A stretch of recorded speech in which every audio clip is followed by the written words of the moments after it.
one way to easily entertain Scott is to throw a list at him of, especially when it has to do with college football. And I sent him the ultimate list. I sent him down the ultimate spiral. I said, Scott, top 75 college quarterbacks of the 2000s. Go. What happened after that? I lost the whole day. I don't know what happened. I was sitting there, I had the kids. I had the kids the other day, so I got them some lunch. I was kind of dabbling a little bit while we're having lunch, and then it was our quiet nap time. So I put on a little movie, and then while they were kind of doing their thing, chilling, that's when I just took a deep dive. And next thing I know, the sun was going down, and I would stop periodically, kind of in between, tend to the children because I'm not, a terrible father, but yeah, I don't know. I just fell down a rabbit hole and I couldn't find my way out. Well, we're glad to have you back. So in this rabbit hole, what did you find? Because I found this list pretty, I would say, interesting, but also kind of like infuriating. I don't understand it. Bill Connolly did the list. He's an ESPN staff writer. He did it for ESPN Plus. So if you have ESPN Plus, you can read the article. But really, all you need to see is the beginning, where there's not really an explanation for how he came up with this top 75 in what's a very interesting debate, because the 2000s saw an incredible lot of quarterbacks. I mean, you've got all the NFL star quarterbacks like Matt Ryan, Dak Prescott playing different places, Bryce Young just as one of the newcomers. But you also got guys that you wouldn't really think of, if you're just thinking NFL, Case Keenum, Kellen Moore, these guys who not great NFL players, but they're legends from their schools in college football. So you created your own list, and I would like to know the highlights. I would like to know the criteria, because I don't trust Bill Connolly. I don't trust, and I'll give you his top 10 first. Because I don't know. Did you read his whole list? Did you see the top 10 there? Oh, I looked at the whole damn list. The whole damn list to me was off. It didn't make any sense. So I'm going to give you the top 10 here, and I just want your noises and your disgust, if there is any, with the top 10. And this is for the listeners, the top 10 college quarterbacks of the 2000s. So number 10, we have Robert Griffin III of Baylor. You have at number 9, Marcus Mariota from Oregon. Number 8, Lamar Jackson. You have Lamar Jackson at number 8. Then Kyler Murray at 7. Deshaun Watson at 6. Joe Burrow at 5. Tim Tebow at 4. Vince Young at 3. I died there for a second. Cam Newton at number 2. And number 1, take a guess, ladies and gentlemen, while you're listening there. Number 1 college quarterback of the 2000s, Baker Mayfield. You had guys like Trevor Lawrence was 11, Johnny Manziel at 12, Jameis Winston was at 15, Andrew Luck at 17. So what did you make of Connolly's list? So some of the names that you rattled off in the top 10, a couple of those you'll see in my top 10. There's a couple there. There are a couple aren't there. Of course, you probably heard me grumbling at some of those names. But no, I was looking throughout the whole thing, and I mean, there's some players that were like super low or a lot higher than what I thought. Like, he has Patrick Mahomes on here, which if you actually go back and look at Patrick Mahomes' stats in his college years, it's terrible. He was absolutely terrible. So, like, why is he even on the list of the 75, let alone in the middle of the pack? But like you said, service. That's the thing. Name recognition, recency bias, and not giving us any criteria as to how he compiled this list of 75. I will say for the folks at home, though, I didn't pull anyone else into the list and take anyone off. I used the same exact 75 he used. That's fair. Just to kind of keep it as even as possible. Makes it easier on you too.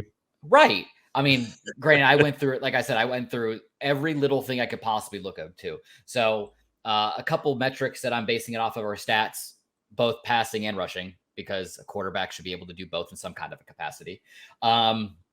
Accolades. So any kind of awards you were able to compile during your college years. Not only your record during during the regular season, but also bowls and bowl records, national titles, and then another one that I kind of threw in there is, what division did you play in? Were you in the FBS or in the FCS? That's a big part of it, because that's another huge one. Mm-hmm. So yeah, that's pretty much. And of course, I have some other things that I kind of helped whittled it down in between a lot of those big main ones. But that's pretty much the metrics that I use to compile my list of 75. So we're gonna have to, because it's 75.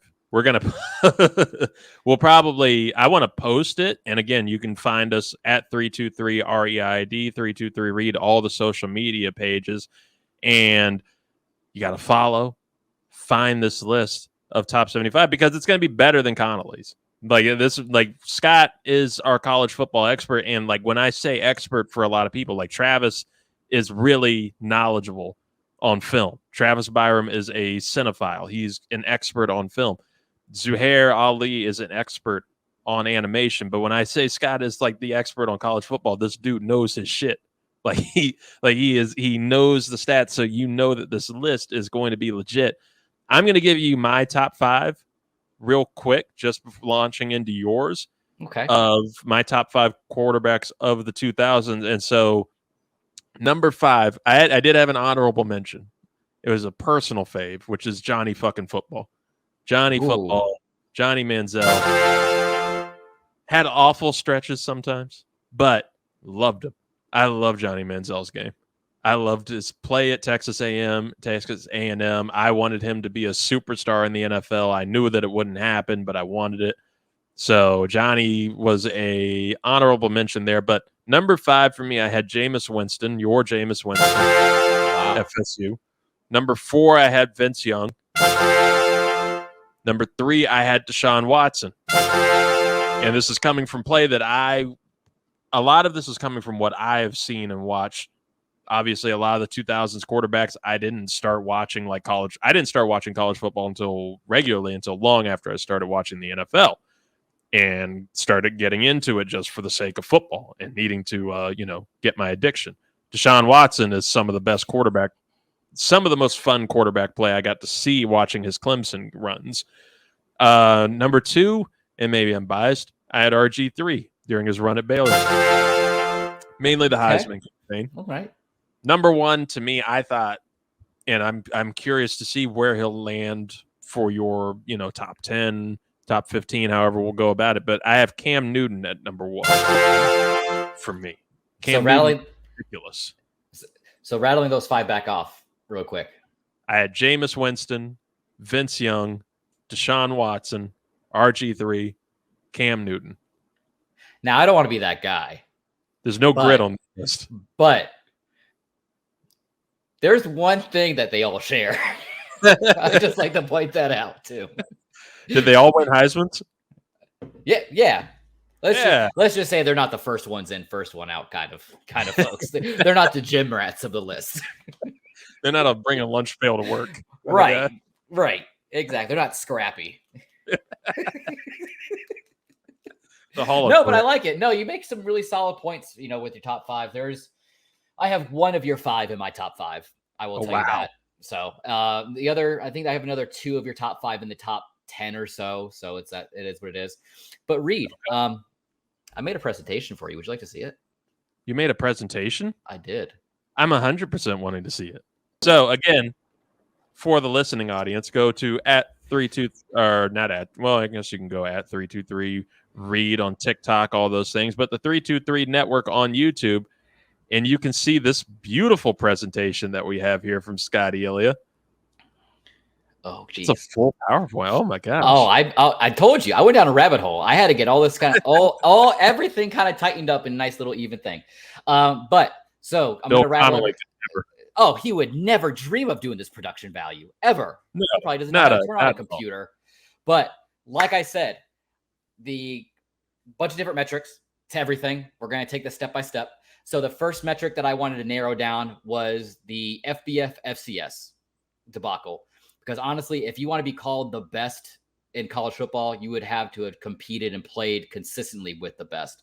So any quarterbacks that fell into that FCS category, bottom of the list. So your Timmy Changs, your Kellen Moores, your Colt Brennans, your David Carrs, your Colin Kaepernicks, who predominantly played in the FCS. Sorry, guys, you're at the bottom. I love you guys separately. Like Timmy Chang was probably the first quarterback I can remember playing college football. I mean, this guy put up, 17,000 passing yards, 57. He had a 57% completion rating, 117 touchdowns during his time in Hawaii. But you're playing Hawaii. You're playing other FCS schools. So it's like, okay. Timmy Chang is like an icon to hardcore sports gamblers. Oh, absolutely. Stay up late for those Friday night Hawaii games. Well, it's like, and then you have the other, Hawaii Warrior with Colt Brennan, rest in peace. I really wish that he would have taken off in Washington when he had gotten his hands on him. Kind of similar stats, in Hawaii. But like I said, it is what it is. It is what it is. Second one is, if you want to be considered the best in college, you can't have these one-off seasons or these two-off seasons. So like longevity in college football was huge in my eyes. So only playing, a year or two, that's when you have those potential risks of having those fluke years or those fluke runs. So this is when you see some pretty predominantly big names in there that I have towards the bottom of this list, like Jameis Winston, Johnny Manziel, wow, Alex Smith, CJ Stroud, Aaron Rodgers, and Brad Banks. I mean, these guys, they only have really, 2 seasons under their belt, 25 and under games played. Yeah, Jameis is probably the most decorated, with the national title, with the Heisman, with a ton of other awards under his belt. Same thing with Johnny Manziel, with a ton of awards under his belt. But like I said, you only played a season, 2 seasons. You weren't really in college football at that point. You did your thing, you got out, you got paid. And a lot of these players, aside from Aaron Rodgers, he had Alex Smith playing the NFL the next stage for years. Johnny Manziel, he snuffed like a candle in the night. Jameis is kind of having some battles right now. So you're hoping that CJ Stroud leans more towards the Aaron Rodgers side to this group than, the Johnny Manziel. Next criteria that I used was win percentage. If your win percentage was below 60%, you're in this next group.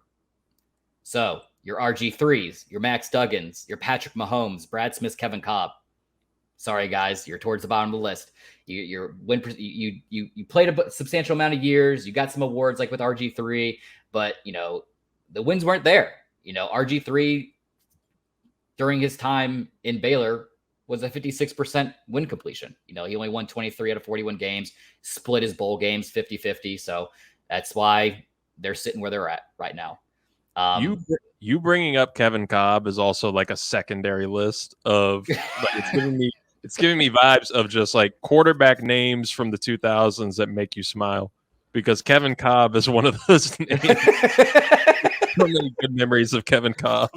Oh, I love it. I absolutely love that. I can remember him playing in Philly, and it's just the amount of crap that he would get into in Philly was amazing. Yeah. Oh my God. He was going to be like a Hall of Famer from Arizona. You would think, but nope, didn't happen. Next thing to whittle it down was bowl games. It's really, if you want to be considered one of the best quarterbacks to play the game, you have to be able to muster a bowl game.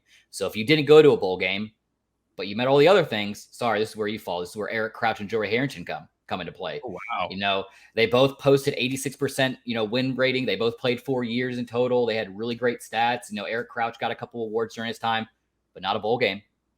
Sorry, fellas. This next chunk is huge. This is where champions are born. This is where this is where the cream rises to the top, as they say. So if you did not win a championship game, or you get that national title during your time in college, this is where you fell into. Names I feel like we need like the built for tough kind of music behind on you this. You should, if that. I'm, like I said, I'm going to show you my spreadsheet. I'm going to show you everything. I'm going to show you all the stats kind of offline. But like, you'll see this huge chunk of players, and the kind of like the tip of the iceberg with all this. Your Colt McCoys, your Jason Whites, your JT Barretts, your you got Kyler, you got Baker Mayfield in there, you got Marcus Mariota in there, you got Lamar Jackson in there. Some huge names at both levels in college football and in the NFL. but they weren't a national champion. They weren't the best. I'm sorry. They were great. Like I said, huge amount of awards, great stats playing, but like when it matters the most, you didn't get that win that you needed to cement yourself in the history books. Sorry, fellas. So Baker didn't even. So Baker is the number one on the Bill Connolly list, and he doesn't even like. Where are we? So Baker is number one at this point, without including anyone else. So he is what? He is listed at 14 for me. He's in the top 15. Baker's in top 15. He's 15. Then Marcus Mariota, Jason White, Colt McCoy, Troy Smith, Lamar. This is where they all kind of start coming into play towards the top of this list. So they're kind of like the first one's out, as you'd like to say. And to kind of, work hand in hand with your national championships. You might have been able to get yourself hands on a championship, but you didn't get any hardware. You weren't, the league itself didn't think that you were deserving of any like Maxwell Awards or Heisman's or Walter Camps or O'Brien trophies or Manning trophies. So if you didn't get a single trophy for your individual play, this is where you start coming in from here on out in the top 15.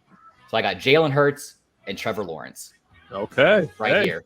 They got their title. I gave Hurts a half of a title because if you remember that championship game, he was subbed out.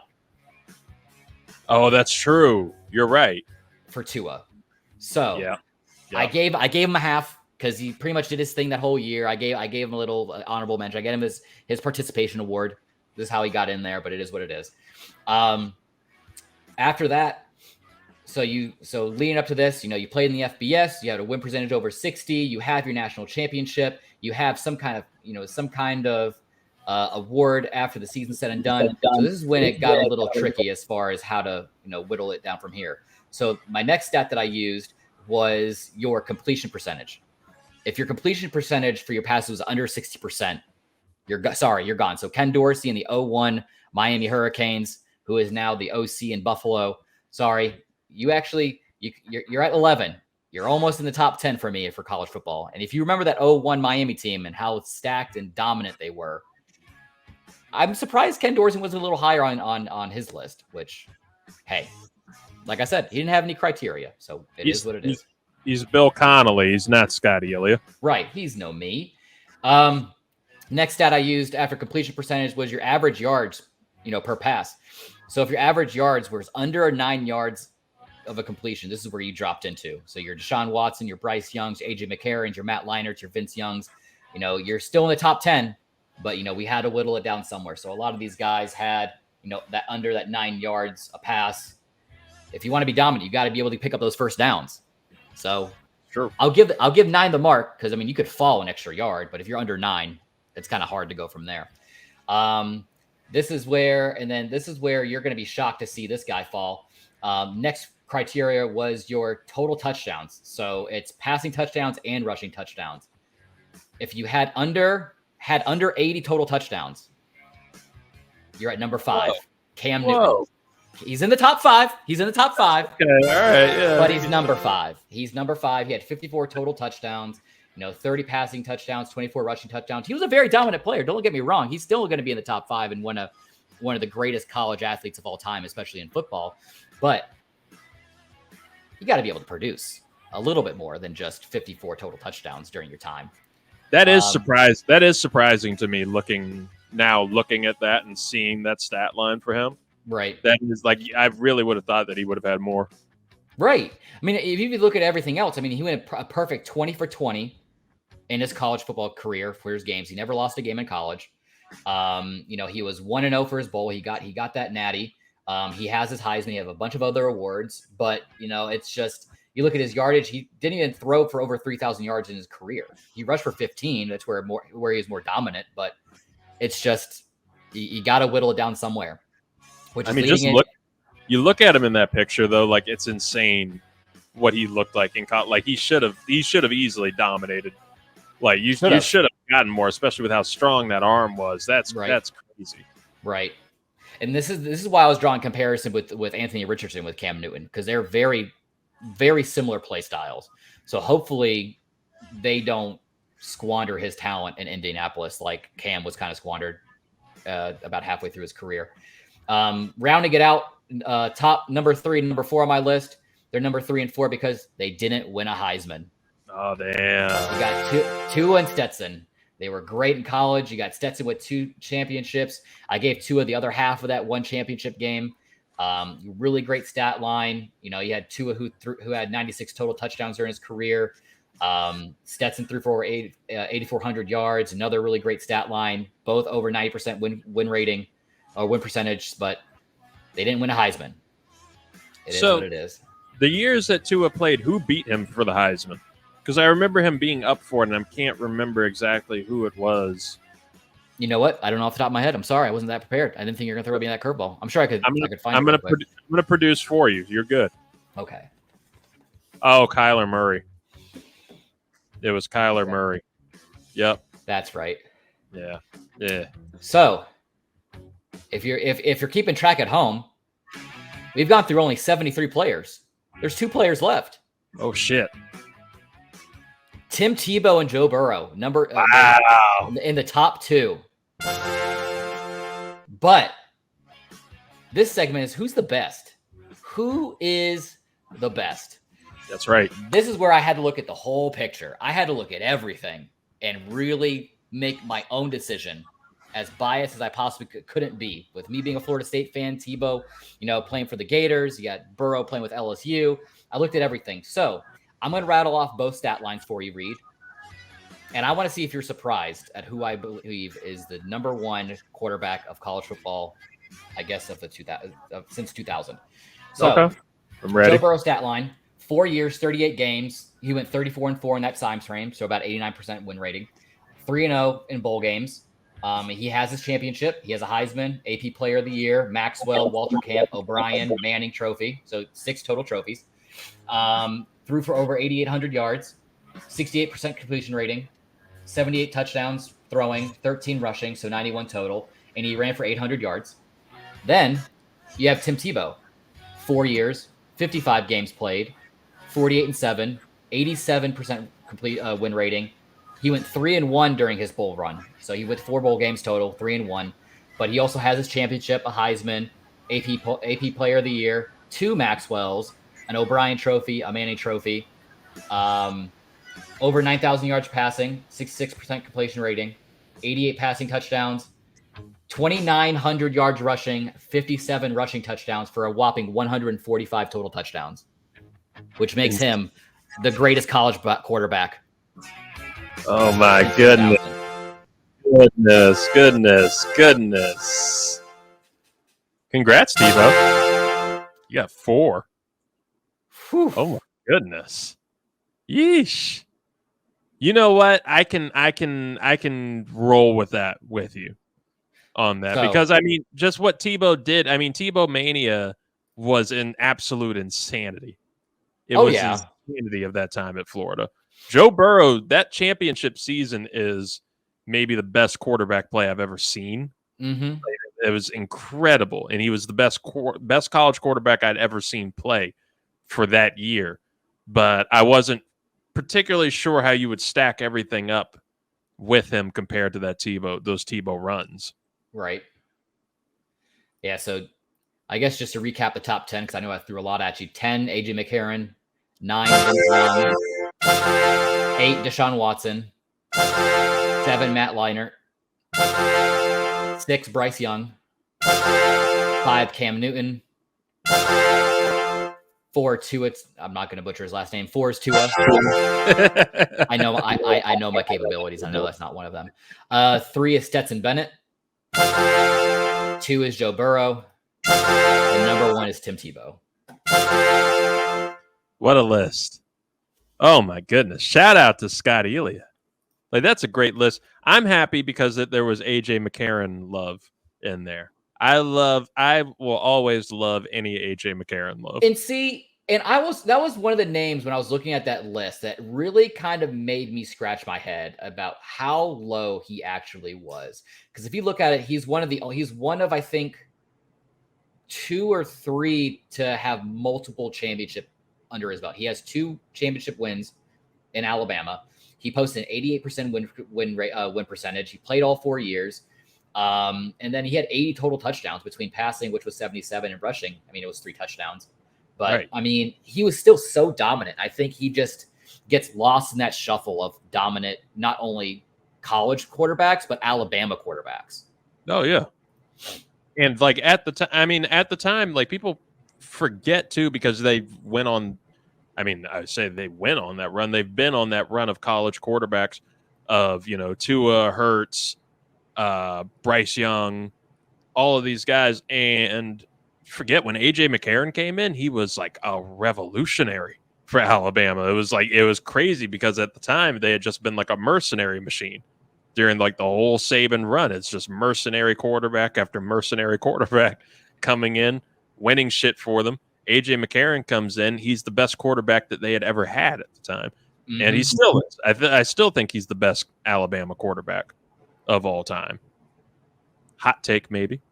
But I would still take. I would still It's take him. arguable. It's up there. It's arguable. It's him and Tua. I think Tua's the other one of up there for best Alabama quarterback because Tua did shit that it was insane to see at the time, Right. especially his accuracy. Well, that was why it was so difficult while I was compiling that list. Once I got to like that top 15 to 20 range, I had to really split hairs as far as who's going to edge out who and why. I mean, if you look at that top 10, 7 of the 10 not only played in the SEC, but 3 of them played in Alabama. Damn. Well, I mean that's what you're getting with that dynasty run. Of course, that would make sense with what they are. Greatest team in college football, or were. Georgia's up there now.